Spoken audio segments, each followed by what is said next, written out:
Aspen, the third of the early second 19 remedies, presents yet more interesting problems as we try to understand how Bach discovered these essences. His words are clear enough. Vague, unknown fears, feeling terrified that something terrible is going to happen. Since aspen, cherry plum, and elm all flower within weeks of one another, this must have been an intense time for him. He must have felt that the normal boundaries of the physical world were somehow breached, and that he was subject to some supernatural interference. He had hinted at that in the last words describing the problems of elm as not within the power of a human being. We might ask, what other beings might there be? Practitioners speak of the aspen state of mind as being oversensitive, over-engaged with the imagination and dream consciousness, lacking in trust in physical reality. And this is where the language of plants and trees can be so interesting. The aspen tree is the perfect picture for all of this. Let's look first at the leaves. If I just draw one here.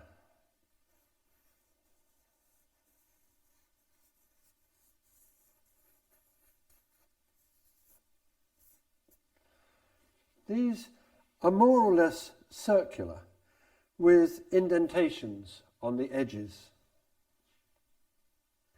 The leaves are glabrous, without hairs, which suggests that the mental sensitivity is internalized and not responsive to the outside world. Remember, if you will, how agrimony and chicory had hairy leaves which suggested sensitivity to those around them. The most significant thing with the aspen leaf is the petiole, or stem, which is slender, long, and flat. This means that the leaves tremble in the lightest breeze. Indeed, the French name for aspen is tremble, or tremble. So the mental state of aspen, which we read from the leaves, is trembling, unsettled, and sensitive to the movement in the air.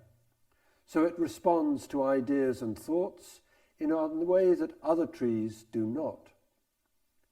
Oak, for instance, has no such movement in the leaves.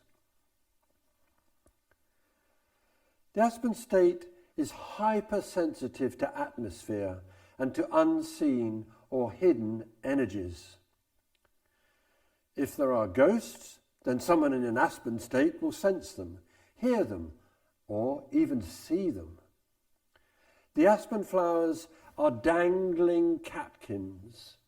This is a rather large picture of the small catkin, which is about the size of your finger. And these are wind pollinated. Male and female flowers grow on different trees.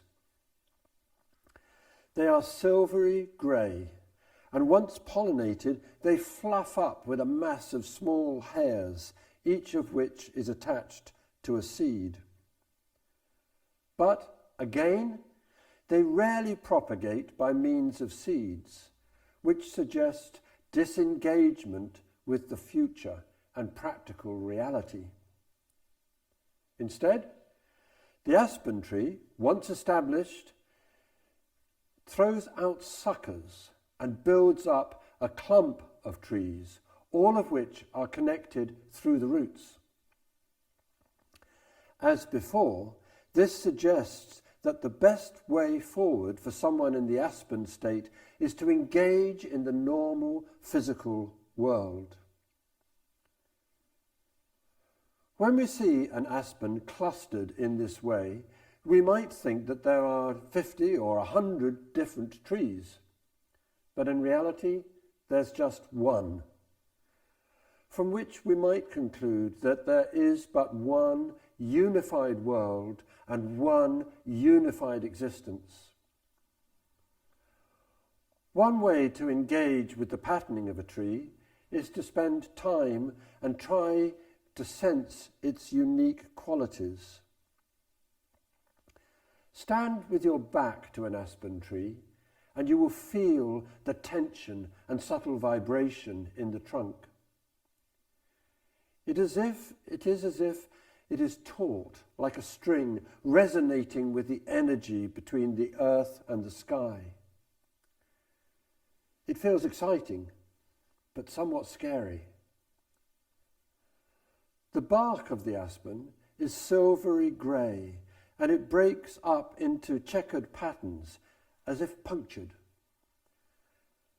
The emotional state reflects that, or perhaps I should say that reflects the emotional state, which is open and fractured, subject to possible interference. I don't really know how long an aspen tree lives for, but since it's so successful in self-propagation through the process of suckering, you could say it lives forever. And here we introduce another aspect of the aspen state, since it does not exist in a vacuum in respect to time. If ever we engage with the supernatural, well, perhaps that's not the right word.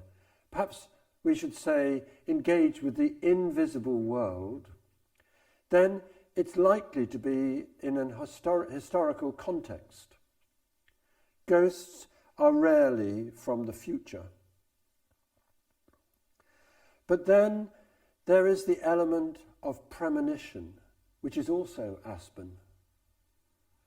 So time present and time past are both perhaps present in time future, and time future contained in time past, as the poet T.S. Eliot wrote.